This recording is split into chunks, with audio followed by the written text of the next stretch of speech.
อดเล่ากันมาก็ปากันดาเลิกซากตามเก่ารากโบราณแล้วยอดตานหยาดน้ำโอเตสาพรำไปหาเจ้าพิตาติไว้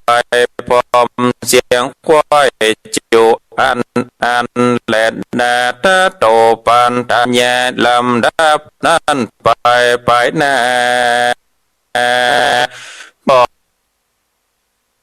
เอิงนั้นการปงสมดาโรบานเมียนเจ้าจุ่มอำมาตย์และเสนาเจ้าพระกามวลหมู่ต่างเข้ามาสู่องค์กันแล้วพร้อมกันพิเศษอดิเรกมงคลยกเอาตนปีเก่าชื่อว่าเจ้าอาเลทากุมารเป็นผู้บานแตนเป็นละแก่นโปเลยกเจ้าบุญมีผู้เป็นน้องอันเกิดห่วมต้องกันมาเป็นอุปาลาจาผู้ใหญ่ลือสาควายเวียงใจเสนาในหนุ่มเท่าอยู่เตียงเต้าสวัสสันเดเจ้าผู้เรใหญ่น้อยได้จื่นจ้อยเจยบานฝูงมันภัยไม่มาดก็เสียงขาดหายโหจุมดโจนถอยร้ายบ่มาใกล้เป็นเควเขาน้ำมีนายแหลกย่างมาแผ่เลือนลายเข้าของขายยาบ่ได้ขาดตามกองสาเป้านองเต็มตาปอกาลาเต็มเมืองดูลุ่งเลืองแต่เราบ่โศกเศร้ากันใดทัดนั้นไปแน่บ่เนิ่นแจ้ถึงปีมีอามาตกาเลถอยไหลใจบาปบ่อยมวนดำย้อนใจขำคนของกับเจ้าพูดน้องโปธามันพิจารณาคำเจ้า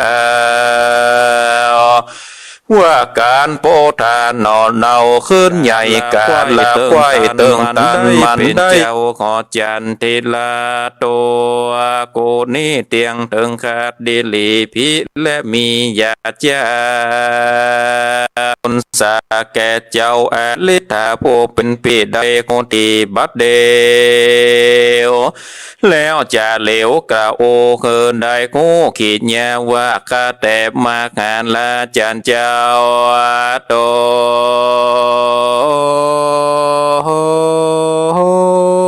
อันเป็นเก้าเจ้าเมืองข้ายังเคืองบอกขาดเป็นอามาตย์ผู้ใหญ่อันเต้าใส่ไว้ตั้งตนเป็นกังวลบอนแล้วอยู่เวียงแก้วโปเลคือบ่มีก็มีคนบ่ดีถอยไรเป็นดังไส้เป็นนอนหรือว่าขอนเป็นปวกเงียกาสวกโกธาเกิดเจ้าโปลาหน่อยหน้าจักนำอามาตย์ตั้งหลายเสนาในมวลหมู่มาจริงสู่ผ่ามั่งเอาเมืองกวางราชธานี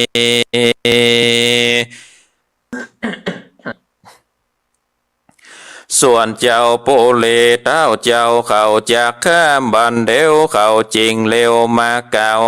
คู่เขาสัจจัง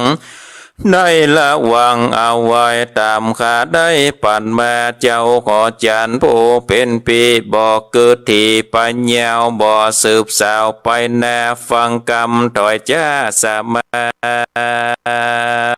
นฟังคำขานสอ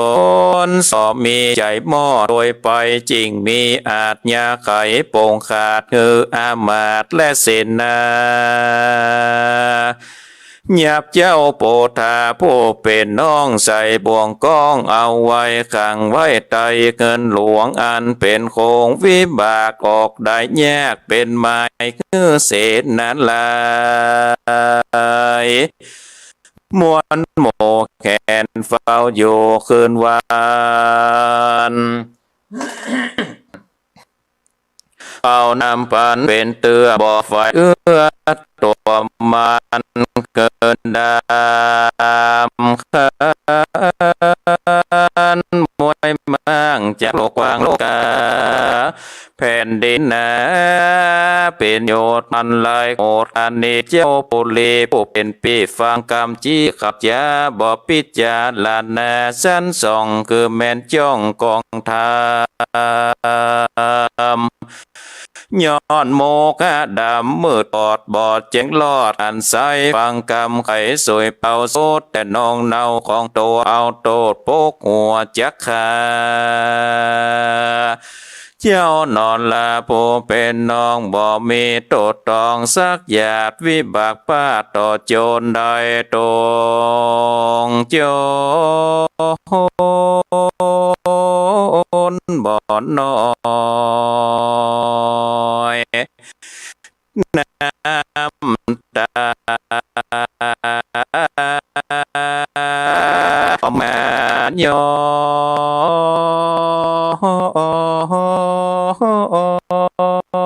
ยลำไหลมาเป็นทุกใจ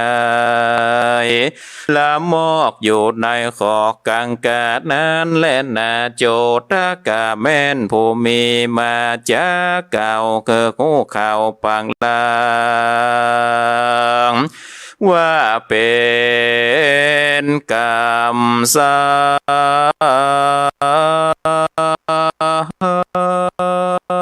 งเจ้าโบทานันโสดบ่มิโตสดายเต้าหอใจผู้ปีเกิดเยียบใส่ตีคงขังนั่นจะผู้จากเก่าแก่เกิดแม่นแต่ตามธรรมควรไขกรรมบอกเราว่าเจ็ดก่อนเก่าอาทิตตาเจ้าโบทานใส่บุญหากไปส่งโยมาเกิดอยู่เป็นคนบอดทุกจนสักญาติแม้นว่าเจ้านาขาดเมตตาวันหนึ่งนาไฟคอยมาหานกน้อยตัวงามเวทวิ่งตามเก่งไม่มีใจอยากได้เรือลายจริงผ่านไปบอดจะภาพ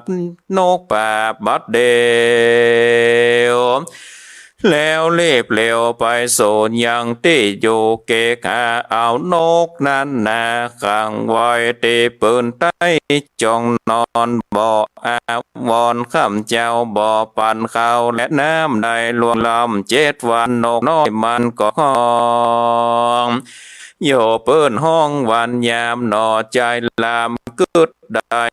ว่ากูนี้บาปไปน้ำแหนเอานกมาแต่วันก่อนนับบ่อผ่อน7 วันเขาน้ำบ่อปานสักหยาดกว่ามันจะขาดใจตายรีบผ่านภายปล่อยออกปนจากคอกตื้อตันตวน7 วันนั้นได้โนมันเอาไม้เลื่อนลายแดดจักได้ไม่มอส่วนจะยอดโอทาสร้างกรรมมาแต่ก่อนการตายจากบ่อนเมืองคนใดเอาตนไปเกิดในโลกเดือดเวจี15,000 ปีเป็นเขตบาปกรรมเศษหยาบหายโดยตอบไส้ต่อจนเกิดเป็นคนโลกละกรรมหยาบจ้าช่างไปยังเลยไล่ลาวีอามาตกาเลสวยเป่าคือปีเจ้าของตนเอาโตดโปกหัวใส่คอกโตกามอกเกลือประมาณได้ทรมานหลายแหล่บ่เว้นแว่คืนวานนั้นและนาตาสามาเขตนั่นสายคนโลกได้ยิ่งจะอย่ามีใจไม่เชื่อโซลงเล่งโลปิญญายังบาปนานไหลหลากแม่นบ่มากมีน้อยอย่าฝ่ายค่อยกระตามจะเป็นคำดำยอบสัญญองตอบโดยแม่ได้เครื่องขาตำก้อยทุกจองก้อยเครื่องกีส่วนต่างดีมากกว้างมันก็สร้างกระตำไป นิกายจากบาปานกาหยาบมัวดำป้อมเป่งธรรมบอกขาดบ่ประมาทยอดตานศีลเจียงกันกาเส้นบ่หลีกเว้นกับโตเอาเป็นหัวกายหลอดเวียงแก้วยอดเนลปานให้สำลานจื่นจอยดังไฟคอยผาตาแนนแหลนนาตามาทางปากาเซนโต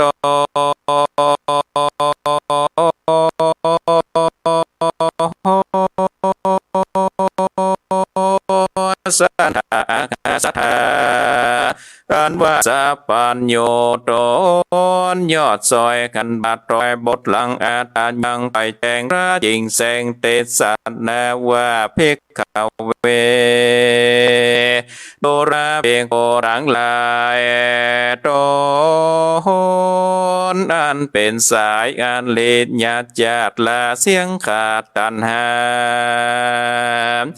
ภาวนาคำเจ้าส่วนว่าเจ้าหนอดเน่าโปนทาถูกกังกามัดควายเจ็บปวดไม่นำแน่ทุกขเว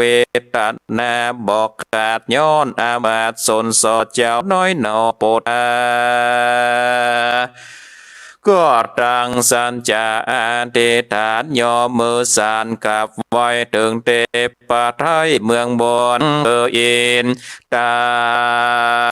โต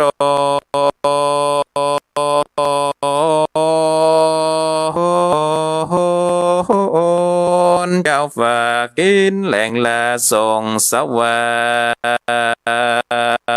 รค์ตังกุมพันหาวขาตังเดบเอายันโดโลกาปาลาตังสีไปถึงรอดที่พัญญายมตังโคตนาคนากาเทวันดามวลโมอันอยู่คักษา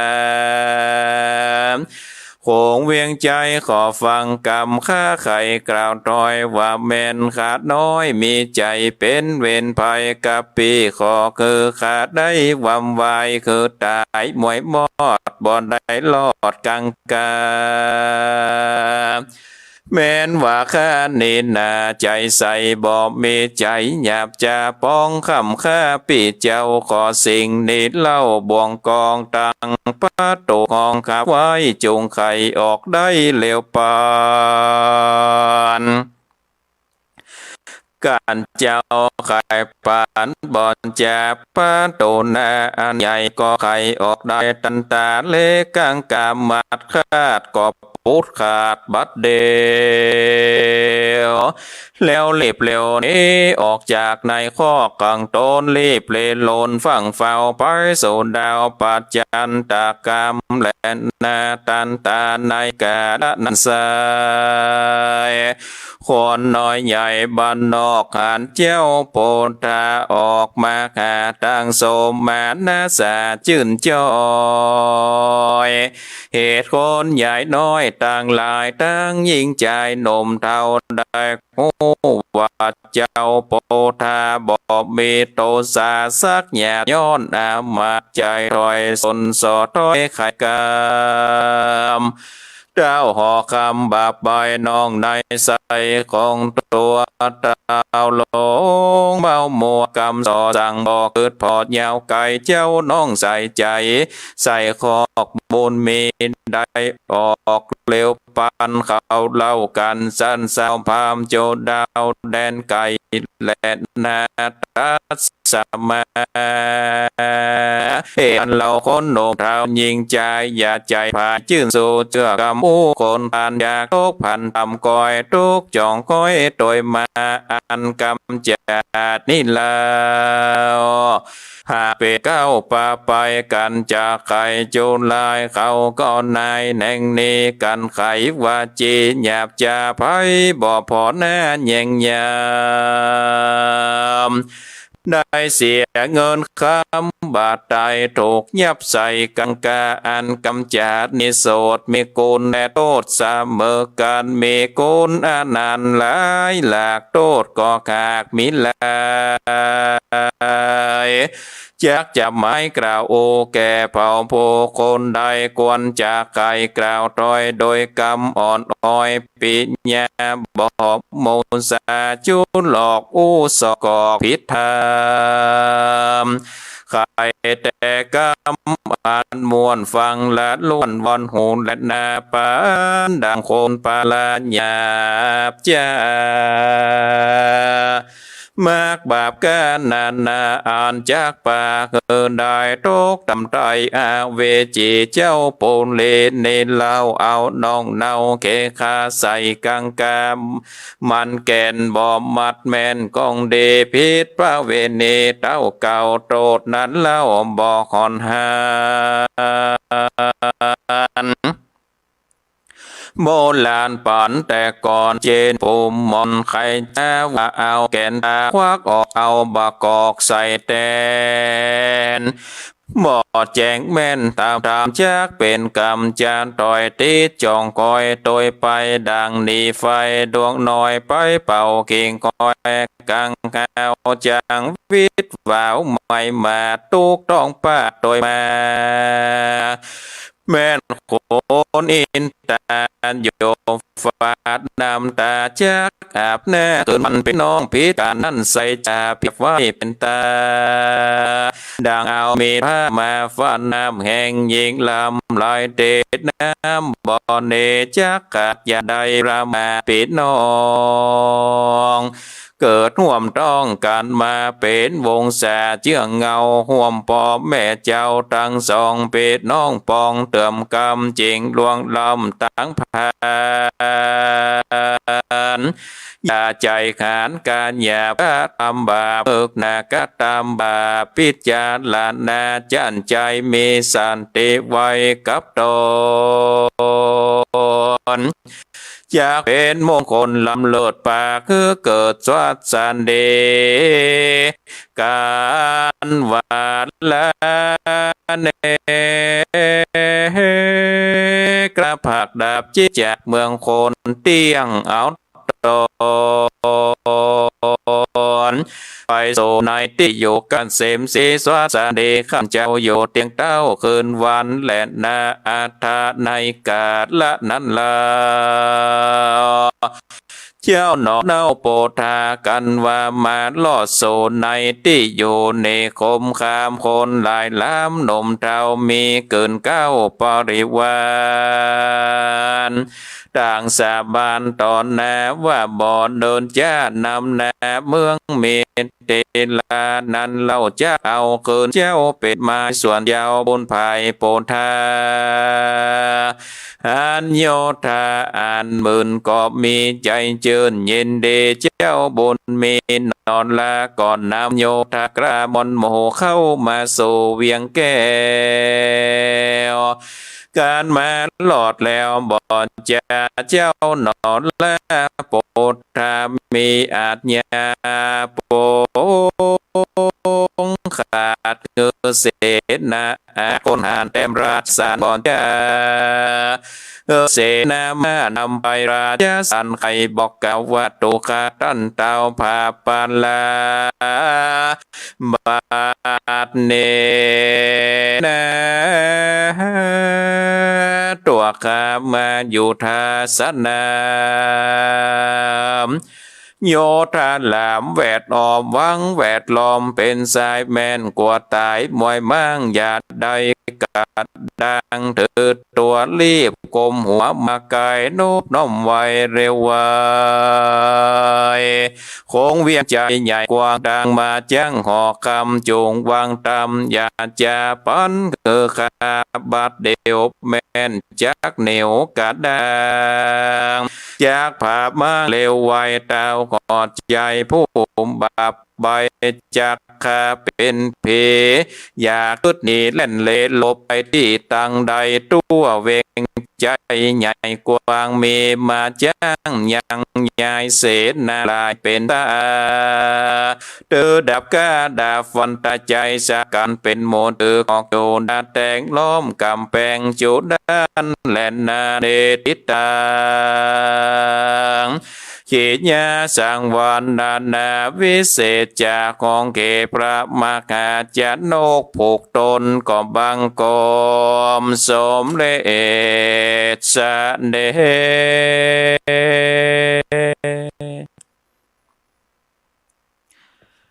เอาละสาธาญาติโยมสาธุชนพุทธบริษัททั้งหลายการได้เทศนาธรรมการได้ฟังพระธรรมเทศนาพระมหาชนกผูกแลกผูกต้นก็ปริปูนังโจมลงไปเป็นที่เรียบร้อยศรัทธาญาติโยมท่านต่างหลายก็ทำก่อนยาวหมอกพอสมควรพอให้พอดีเนาะบ่สั้นเกินไปบ่ยาวเกินไปก็หมอกบ่ม่วนก็ต้องขอสุมาภัยกับศรัทธาญาติโยมท่านทั้งหลายเสียงอาจจะบ่เป่งบ่ป้อยตาใดเนาะก็ต้องขอสุมาภัยกับศรัทธาญาติโยมท่านสาธุชนทุกท่านก็ต้องเพราะว่าเทศนาธรรมบางเตือใจเสียงมันบ่พดบ่ผิวมาเจ้านี่ฮู้จักว่าเสียงอาตมานี่บ่ค่อยพดค่อยผิวตาใดบ่ค่อยใสตาใดก็ต้องขอสุมาภัยก็พยายามเทศให้มันจบนะศรัทธาญาติโยมท่านทั้งหลายพยายามเทศทำให้จบมาเร็วพอเวลาก็ตี4:17 นาทีก็จะได้สรุปนะคะจากความสำคัญเนื้อกับศรัทธาญาติโยมท่านทั้งหลายได้สดับรับฟังกันแถมครั้งหนึ่งอันว่าธรรมหาชนกนี่ศรัทธาญาติโยมธรรมพระมหาชนกผูกต้นที่1นี่พวกก็ได้กล่าวถึงว่าตั้งแต่ในเมื่อครั้งเมื่อองค์สมเด็จพระสัมมาสัมพุทธเจ้านี่ได้ถลงเนาะได้ถลงยังตนอยู่เนาะศรัทธาญาติโยมได้ถลงยังตนอยู่ก็ได้อู้ถึงเนาะว่าเมื่อครั้งที่ตัวเจ้าทั้งหลายได้มานั่ง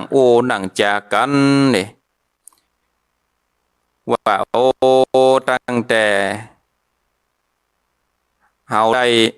เกิดมานี่ก็ได้มาพบปะใส่พระพุทธศาสนาแล้วก็มาปะใส่พระพุทธเจ้าของเฮานี่ได้เกิดมาขนาดจะเป็นพระพุทธเจ้านี่ก็ยังเดินทางสร้างบารมีพญามารก็มาลู่เอาแต้นแก้วเนาะพญามารก็มาลู่เอาแต้นแก้วว่าแต้นแก้วนี่เป็นของเฮาบ่ได้เป็นของนอโพธิสัตว์เจ้าชายสิทธัตถะโพธิสัตว์ก็ได้ถึงปัญญาสัพพัญญูพระพุทธเจ้าก็จะนะพญามารทั้งหลายเนี่ยก็ได้มาเป็นพระพุทธเจ้าให้เฮาท่านทั้งหลายได้กลับได้ไว้ในปัจจุบันพุทธเจ้าอยู่ในพระคันธกุฏีศรัทธาญาติโยมท่านทั้งหลายก็ได้ยินตัวเจ้ามีหูทิพย์พุทธเจ้ามีหูทิพย์ก็ได้จาแล้วก็ได้ยินก็เลยเสด็จมาที่ธรรมศาลาตัวเจ้าทั้งหลายก็มาเล็งหันว่าพระพุทธเจ้าเสด็จมาแล้วก็เลยยั่งบ่ปากศรัทธาญาติโยมพระพุทธเจ้าก็เลยได้ว่าตัวเจ้าทั้งหลายข้านี่มาถึงหน้าสถานที่นี่ในเงี้ยใดสู่ท่านทั้งหลายบอกกันตะกี้ก็กันในเรื่องอย่างฮะก็มีพระภิกขุตนหนึ่งอันเป็นตนฉลาดก็เลยไหว้สากับพระพุทธเจ้าว่าไหว้สาองค์เสด็จพระสัมมาสัมพุทธเจ้าข้าทั้งหลายก็มีความสงสัยว่าพระองค์เกิดมานี่กว่าจะได้ทารัตปัญญาสัพพัญญูก็มีปัญญามารมาคัดมาขวาง พุทธเจ้าก็บอกโอ้บัจะมีจัดนี้จัดเต็มข้าเกิดมาเป็นหมื่นจัดแสนจัดก็ตึงมีปัญญามารมาคัดมาขวางแล้วเพิ่งก็ตุ่มหิอยู่บ่อปากตีอันเจ้าพิโคตนฉลาดก็เลยเอาไว้สาองค์สมเด็จพระสัมมาสัมพุทธเจ้าขอพระองค์ได้ทลัดเทศนาหนอนยัง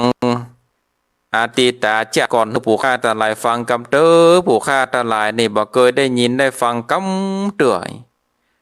พุทธเจ้าก็เลยเริ่มเทศนาเปิ้นก็ได้ตั้งบาลีลงอาติเตกิลาภิกขเววิเตลัตถมิติลายังนักกะเลมหาจะนะโกนามราจาราจังกะเลสีนี่ว่าโอ้ตั้งแต่โมนานมาแล้วยังมีเมืองอันหนึ่งชื่อว่าเมืองมิถิลา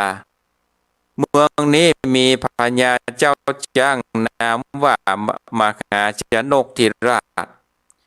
ได้อยู่เสวยบ้านเสวยเมืองนี้ก็มีความรุ่งเรืองพญามหาชนกนี้ก็มีลูกอยู่2 คนสถาญาติผมเป็นปอดใจถึง2 คนแรกชื่อว่าอลิทธะคนที่2ตัวเป็นน้องล่าก็ชื่อว่าโปธา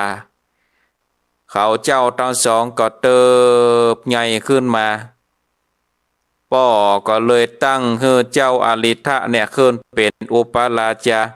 ส่วนเจ้าน้องโปธาเนี่ยก็คืออยู่ในบ้านในเมืองช่วยการช่วยงานผู้เป็นปี่ช่วยการช่วยงานผู้เป็นเสนาอมาตย์จนได้วันเดือน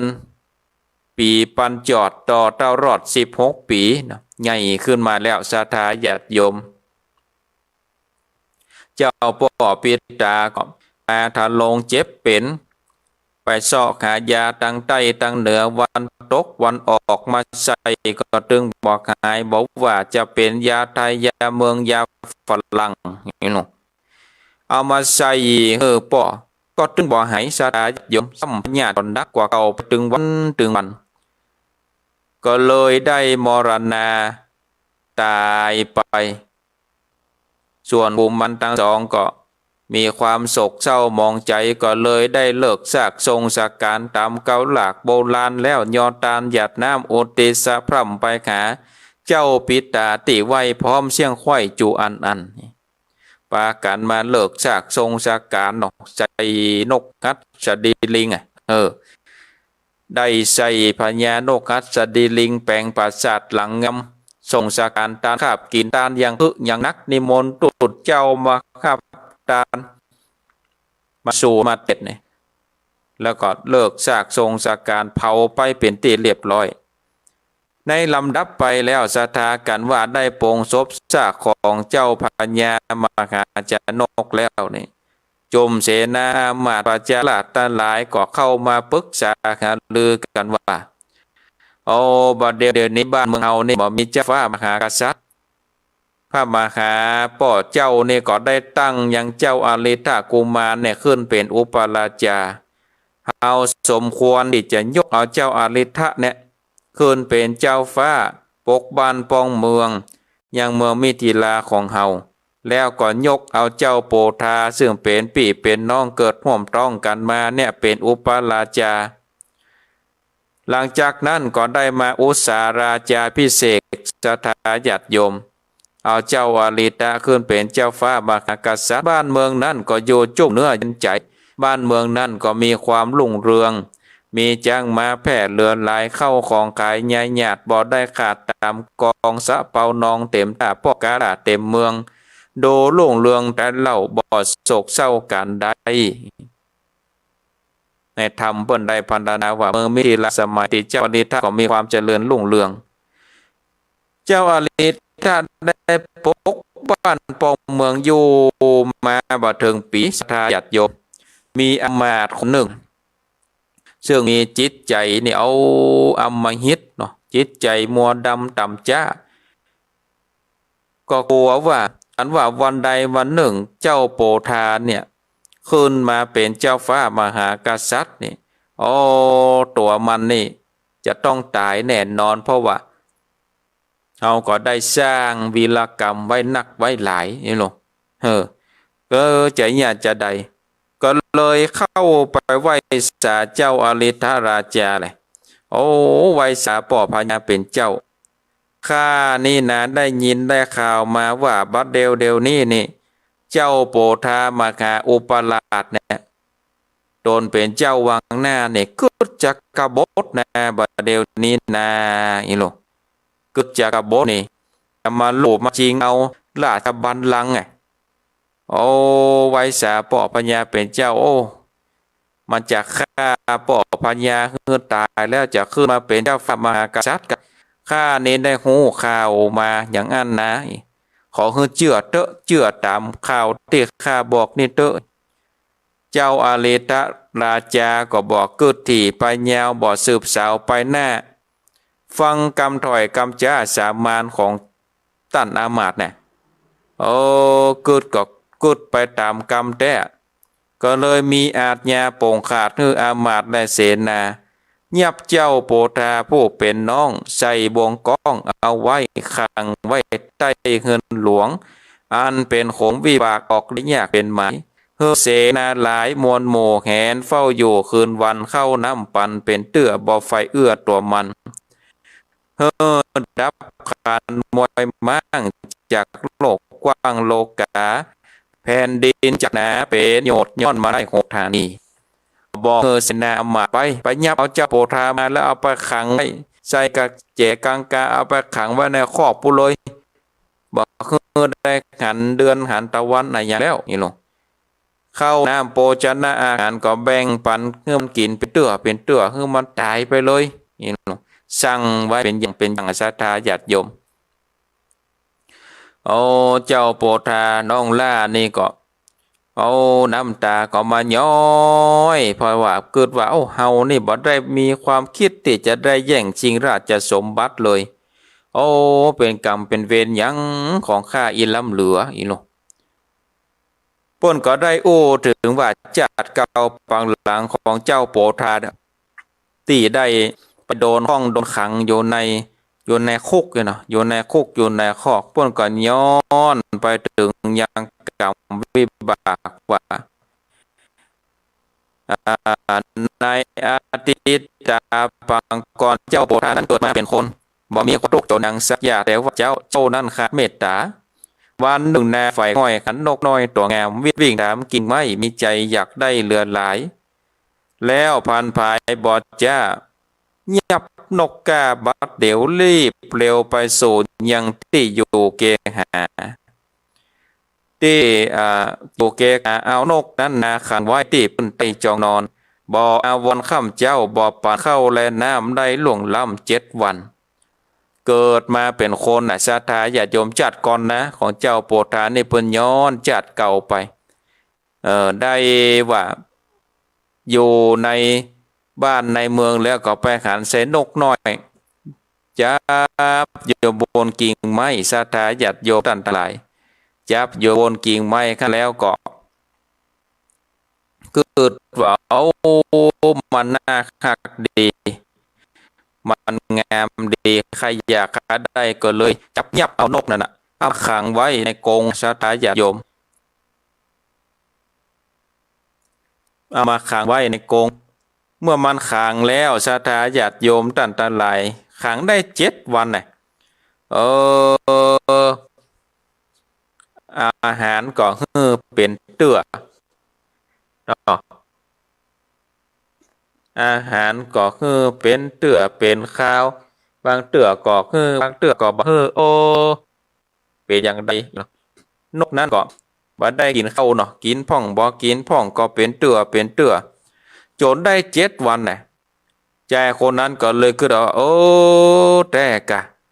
เฮานี่เอานกมาขังไว้ในกรงนี่7 วันแล้วกึดได้ก็เลยปล่อยนกไปศรัทธาญาติโยมทั้งหลายปล่อยนกไปนกก็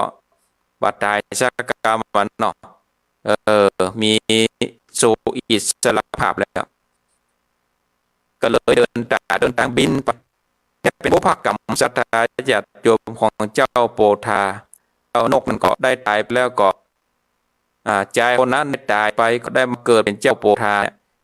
จนได้มาถลงยังกองวิบากชะทาญาติโยมกรรมที่ได้ขังนกขั้น7 วันน่ะก็โดนอ้ายตัวเก่ายับมาขังอยู่ในคอกได้7 วันเอานำกินพ่องบ่กินพ่องชะทาญาติโยมเพราะว่าเป็นกรรมที่บ่ได้เอาเข้าหื้อนกน่ะเอาหื้อพ่องบ่หื้อพ่องเจ้าโปธาก็อยู่ในคอกก็ได้กินข้าวพ่องบ่ได้กินข้าวพ่องน่ะชาทาญาติโยมหันมาก็เลยได้อยู่ในขั้นก็ไหวสาเทวบุตรเทวดาว่าเอาไหวสาเทวบุตรเทวดาตนเป็นเจ้าข้าเนี่ยบ่ได้มีจิตใจเป็นอกุศลอย่างเลยบ่ได้เกิดจะมาหวังแย่งชิงราชสมบัติข้านี่มีความซื่อสัตย์ซื่อตรงต่อผู้เป็นพี่การว่ากรรมสัจจะวาจาของข้ามีแต่ขอประตูคอกได้เปิดออกการว่าข้านี่เป็นคนที่มีจิตใจต่อจ้าก็ขอคืออยู่ที่เนี่ยจนถึงตายพุ่นน่ะย่อมือไหวไปมือสาอ้อนวอนเทวดาการว่าจบแล้วด้วยบุญกุศลที่ได้ปล่อยนกสถาญาติโยมในจัดนี้ประตูคอกก็เลยได้เปิดออกมาเลยประตูคอกเปิดออกมาแล้วในเจ้าพุทธาก็ออกมาจากคอกแล้วก็มาปะใส่ยังเสนาอามาตย์ประจาราชจริงใจติยังซื่อสัตย์ต่อเจ้าโปธาก็บอกว่าเชื่อว่าเจ้าโปธานี่จะเกิดกบฏสถาญาติโยมบ่เกิดกบฏบ่ได้แย่งจริงราชสมบัติก็เลยปากันไว้สถาญาติโยมอันตรายมาไว้ไว้แล้วนี่ได้ปากันไปตั้งบ้านตั้งเมืองเนาะอันตั้งปังบ่ได้เข้าบ้านเข้าเมืองบางอันจะโดนยับแล้วเนาะก็เลยได้รวบรวมพลสถารวบรวมพลได้11,000การว่ารวบรวมคนได้เป็นที่เรียบร้อยก็เลยได้ส่งราชสารเฮือเสนาได้ขี่ม้าไปบอกเฮือเจ้าอาริธะกุมารว่าบัดเดี๋ยวนี้ข้ามารออยู่ที่สนามข้ามารออยู่ที่กลางควงสนามแล้วกันว่าไอ้เนี่ยคิดว่าเฮาเป็นศัตรูกันบ่เป็นพี่เป็นน้องกันออกมาเลยมาสู้กันตัวต่อตัวไปเลยเห็นหรอสู้กันตัวต่อตัวไปเลยคือมันได้หูดังหูแดงกันไปเลยไผจะดีไผจะดีไผจัดการก็คือหูกันเลยส่งราชสารไปเจ้าอาริตะกุมารสถาญาติโยมท่านทั้งหลายทำผูกนี้ก็ปริปูรณังจบลงไปที่ผลส่งราชสารส่งหนังสือผูกหน้าจะเป็นจะได้เจ้าอาริตะนี่ได้หนังสือแล้วจะมีความกล้าออกมาต่อต้านโหบภาพกับเจ้าโปธาก็เรื่องราวจะเป็นจะใดก็ศรัทธาญาติโยมก็เจิญรับฟังผูก2ในพุทธหน้าเนาะรับฟังสุนานผูกที่2โปรดติดตามตอนต่อไปเนาะโปรดติดตามตอนต่อไปในวันพุธหน้าเรื่องราวจะเป็นจะใดก็คอยติดตามเนอะศรัทธาญาติโยมท่านหลายคอยติดตามสดับรับฟังพระสัทธรรมเทศนาพระมหาจารย์นกนี้ก็เทศวันนี้ก็เทศผูกแรกเนาะเนื้อหาก็ว่าพอเข้มข้นต่อไปก็6-2-3ก็เนื้อเรื่องก็จะเข้มข้นอย่างละครในกันเนาะชายตอนแรกนี่มันถึงบอกปอม่วนใดๆเนาะรอลุ้นตอน2ตอน3ตอนต่อไปม่วนเนี่ยลุ้นพระเอกนางเอกเนาะเพราะฉะนั้นศรัทธาญาติโยมก็สดับรับฟังติดตามกันไปในพุธหน้าหากว่าบัติดตุละบัติดตันใดก็ตึงจะมาพบปะกับศรัทธาญาติโยมท่านสาธุชนพุทธบริษัททั้งหลายเอามาเร็วพอเวลาก็ตี4:30 นาทีต่อไปก็จะเปิดสายเนาะเปิดสายคือครับศรัทธาญาติโยมได้โทรมาแจ้งผลการนับฟังโทรมาโทรมาจากันได้เนอะศรัทธาญาติโยมท่านทั้งหลายที่เบอร์โทรศัพท์086587 0816581177 0865878177จะอยู่ที่ไหนตั้งใดก็โทรมากันได้เนอะที่เบอร์โทรศัพท์บอกกำ0865878177จะเลินปอนจะไว้เจ้าเท่านะครูทำตับเต่านะเจ้าทำตับเต่าชัดเจนดีเนาะเสียงมันค่อยสะดุดเจ้าเสียงมันค่อยสะดุดอาตมาก็ฟังเลยนะว่าเป็นแต่อินเทอร์เน็ตกับหูนะมันตกเนาะ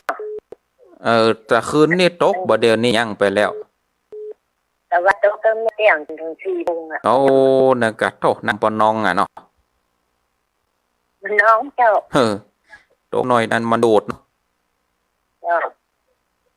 ถัดไว้เจ้าจ้าตุโมทนามันจะน้ำนองก็น้ำปอไหลอ่ะเนาะมันก็ตกมึนก็ได้ไป4 ชั่วโมงพวกนี้เนาะหับจ่ายเจริญปอนแกได้แต่เจ้าด้วยนะครูมาแล้วน้องบัวโอ้ยหายไปหลายพุทธ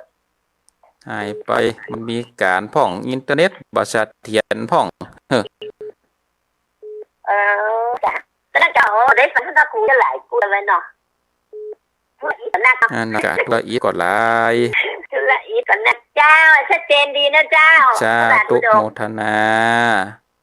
เจ้าไหว้สาเจ้าฝนตกกันนะทุกคนตกกะแต่คืนนี้ตกดีตกงามดีแล้วฝนตกเนาะเย็นมาแถมหน่อยเมื่อวานเจ้าไหว้สาเจ้าท่านทุกคนสาธุ0865878177จะเลินปอนราชการเจ้านี่ไม่ได้ร้านหนองแขกสารปีจังใหม่เนอะคนเทศม่วนเป็นกำลังใจให้นะเจ้าชัดเจนดีเนาะแม่เนาะชัดเจนดีเจ้าฟังหมดแต่เจ้าแล้วก็ฟังมีแม่ลูกประจำเตียนผูกแกเตียนไปเรียบร้อยแล้วที่สานเทศนี่ผูกแกเตียนโดยฟังทำไปโดยเนาะฟังทำโดยผูกแกเตียนเรียบร้อยจ้าตุโมทนาเป็นกำลังใจจ้าตุมันจีได้แต่ละอย่างจัดจีเนอจ้าตุบุญรักษานะแม่เนอการรักษาเนื้อสัตว์เนอจะไปได้บ่อยแม่ก็รักษาลูกเขาเรียกต่างคนต่างรักษาจะได้อยู่เป็นกู้เป็นกิมกันไปมันเนอะมาเดี๋ยวนี้วัดมีบ้านนะคะวัดมีบ้านดีแล้วเอาธรรมะเป็นที่จ้างที่ปึ่งเป็นที่ตั้งที่ปึ่งแท้เลยมีกฎมีหลบมีหลงนำก็เป็นมาหมดแล้วเนาะนั่นก็ดีแล้วกะเนี่ยใจความสุขมันต้องมีที่จ่ายแต่ถ้าจ่ายเป็นบุญเป็นกุศลมันถึงแย่แท้เลยนั่นนะกะเนี่ยอีแม่ถึงม่วนใจอย่างเงี้ยสาธุโมทนาเนอสาธุเจ้าขอท่านเจริญเนอสาธุนมัสการเจ้ามีก็เข้ามาแถมเนอะ0865878177เลินปอนจะไว้สาครับน้อยบุญปานต้องหาเยอะ2 พูด 3 พูดเราไปโทรหาท่านพระครูชัดเจนดีเนาะชัดเจนดีครับเป็นกำลังใจท่านพระครูเด้อสาธุสาธุเอาสายบุญมาหอมมาแอวตะละปูนวันเนอะปอน้อยบุญปัดเจอเนอะวันที่16-17เจอพี่น้องทางเมืองฝังวันที่17เนาะวันที่17เดือน9ดับเจอพี่น้องทางเมืองฝังชัยประการที่ฟังสถานีวิทยุอยู่ก็สายบุญมาห่วมกันกินกันตานประเวณีส่งน้ำพระธาตุเจ้าเจดีย์ศรีหฤการามแล้วก็จะร่วมรอพระพุทธรูปรอพระเจ้าปางสันสมอถือว่าเป็นประวัติศาสตร์เนอะ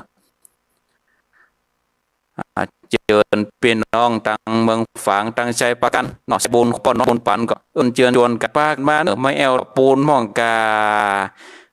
มาแอวมากินมาดานละปูนพ่องกาเนาะแล้วจะได้ไปใช้มือพวกกะตอนด้านตีนพวกกันเนาะเด็กพ่อน้อยบุญปันได้ยินแล้วก็เอิ้นเชิญชวนปากันมาเนอะวันที่17มิถุนา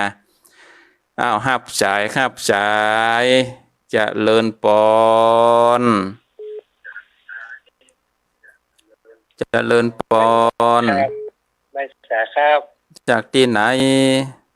จากบ้านดอนใจเมธาละปูน อ๋อ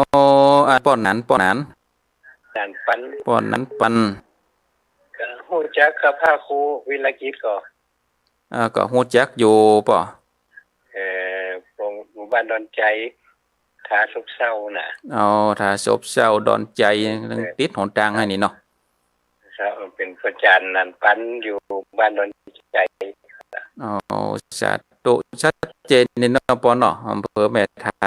ชัดเจนดีครับที่พ่อก็เป็นพ่อของพระครูวิรกิจอ่ะ สาธุฮู้จักกันอยู่ ครับ บุญรักษาเด้อปอนเด้อ กำลังใจเด้อ สาธุ ครับ ฮับสายต่อไปเจริญปอน เจ้าพระเจ้าท่านพระครูบางจักเจนดีหรือเจ้าบางจักฝัง เจ้งหัวลินเมืองฝางเนาะ เจ้า ก็ฟังแต่เจ้าละเนาะ เจ้าพระเจ้าและเจ้า สาธุโมทนา เจ้า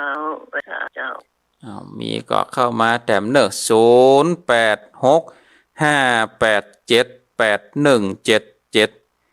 0865878177อยู่ที่ไหนตั้งใดก็โทรมาแจ้งผลการนับฟังโทรมาโทรมาจากกันได้เนอะศรัทธาญาติโยมอยู่ไหนตั้งใดก็โทรมาแจ้งผลการนับฟังโ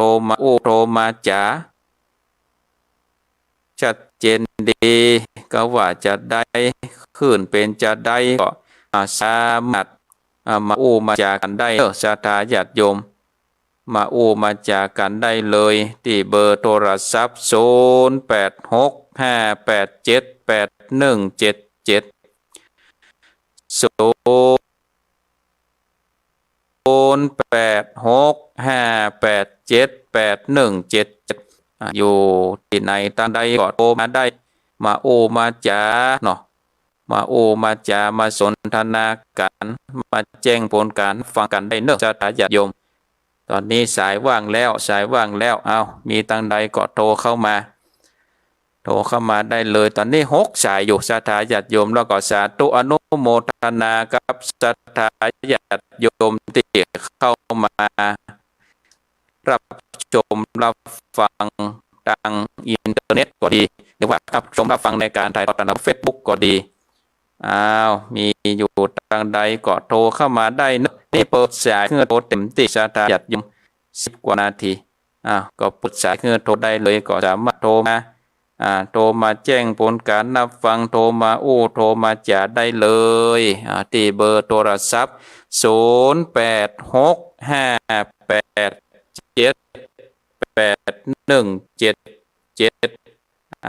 ฮับสายเจริญปอนยายพรเจ้าฟังเจ้าน่ะ ฟังแต่เจ้าแล้วเสียงบ้านค่าหายนั่นไงค่าหายนั่นแหละก็อะไรที่อยู่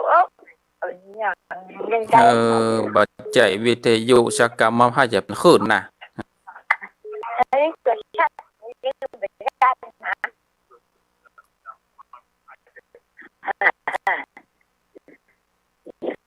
ฟังแต่เจ้าแล้วกันวันนี้ฟังแต่เจ้าแล้วกันคนกระโจกเหลือคืนน่ะนักกระโจกเย็นหน่อยเนาะวันกระโจกคืนต้องให้ยกวันนี้วันพระนะวันนี้วันนี้ก็ใช่โจกเลยเนาะก็น่าสีฮ้อนอยู่นานี่แบบเปิดพัดลมอยู่นักกะสีอ้วมอยู่เจ้าสาธุโมทนาสบายดี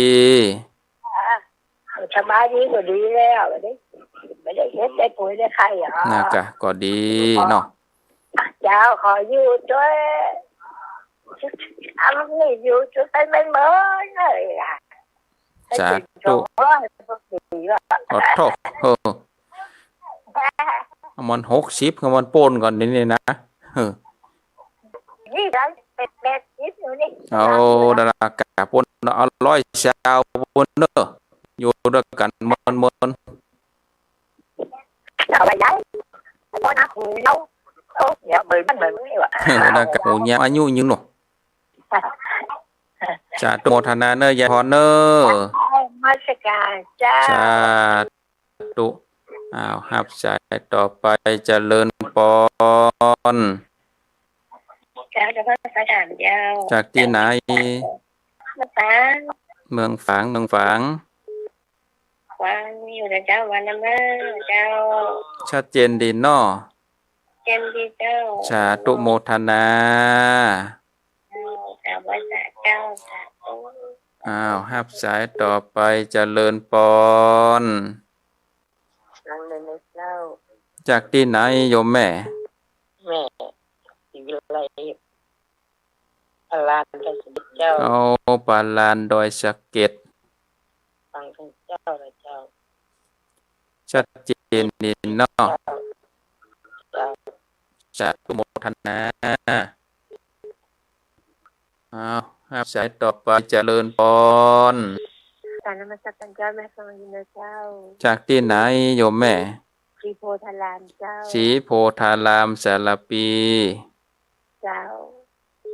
ลายพูดเราบ่ได้ยินนะเจ้า มันเตืออัน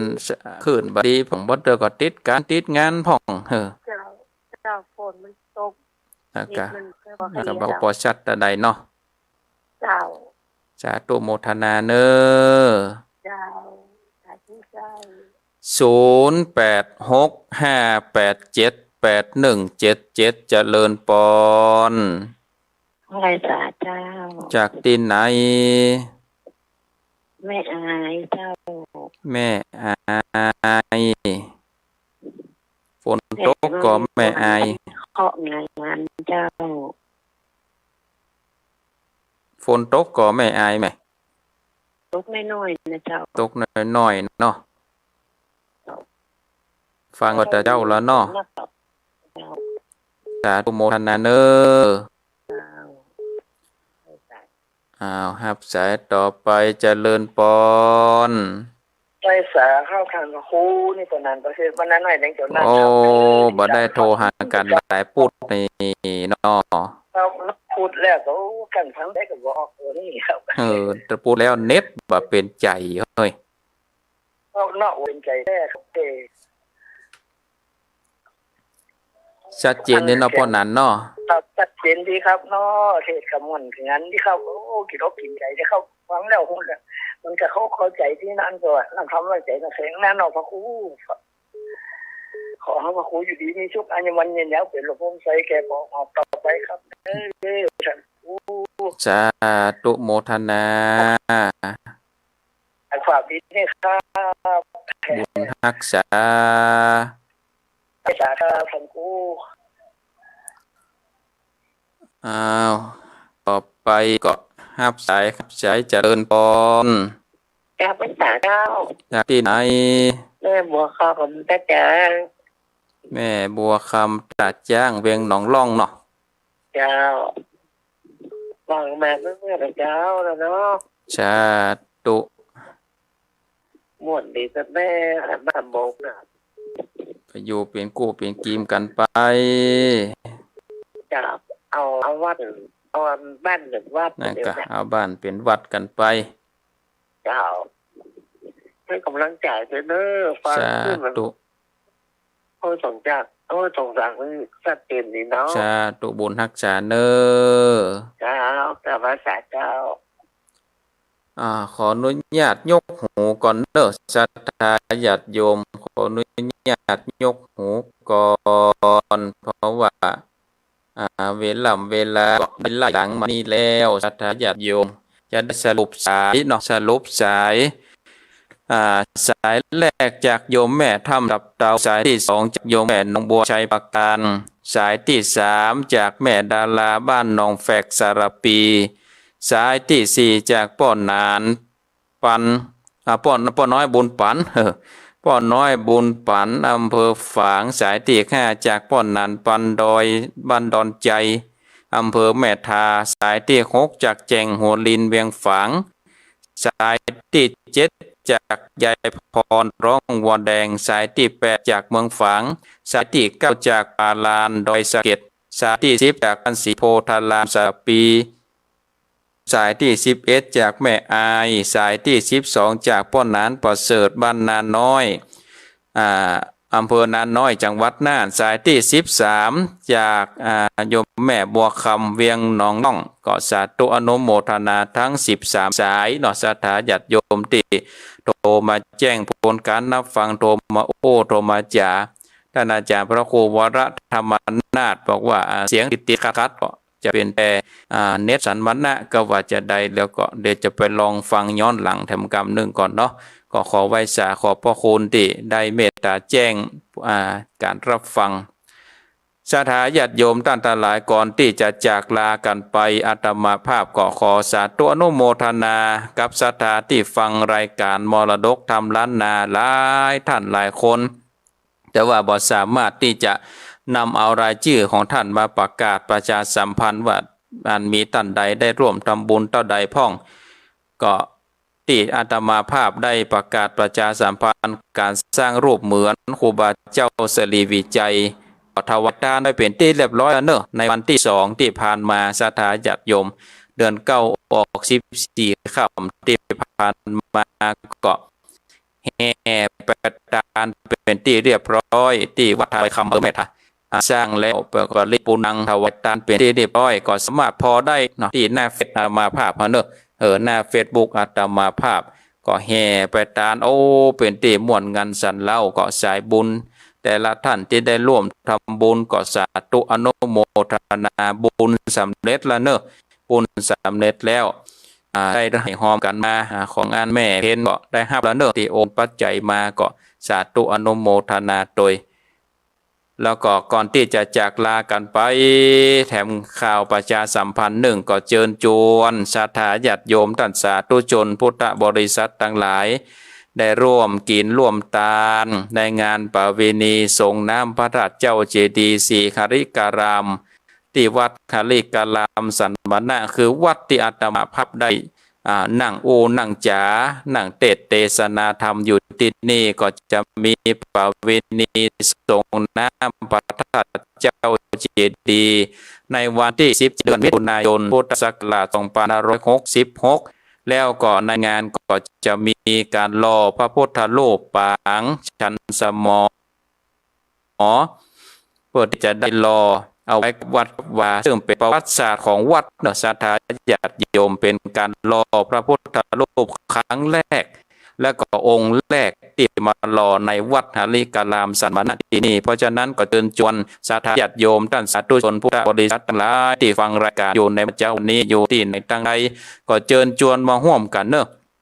เชิญชวนมาร่วมกันก็แม่จิรพันธ์โมป้อวันนั้นก็เชิญชวนแม่จิรพันธ์โมป้อทางเวียงป่าเป้าก็เชิญชวน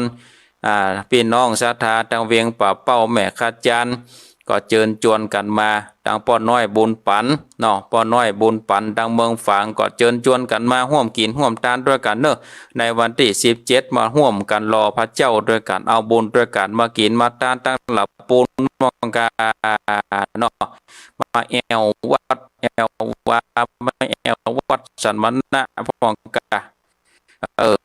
ก็เชิญชวนศรัทธาญาติโยมหรือว่าศรัทธาญาติโยมจะมีจิตใจเป็นบุญเป็นกุศลจะร่วมรับเป็นเจ้าภาพสังฆทานถวายพระเจ้าประสงค์กับสังน้อยชุด500 บาทสังฆทานชุดใหญ่ชุดละ 1,500 บาทหรือว่าตามกำลังเจตนาของทางศรัทธาญาติโยมพุทธบริษัททั้งหลาย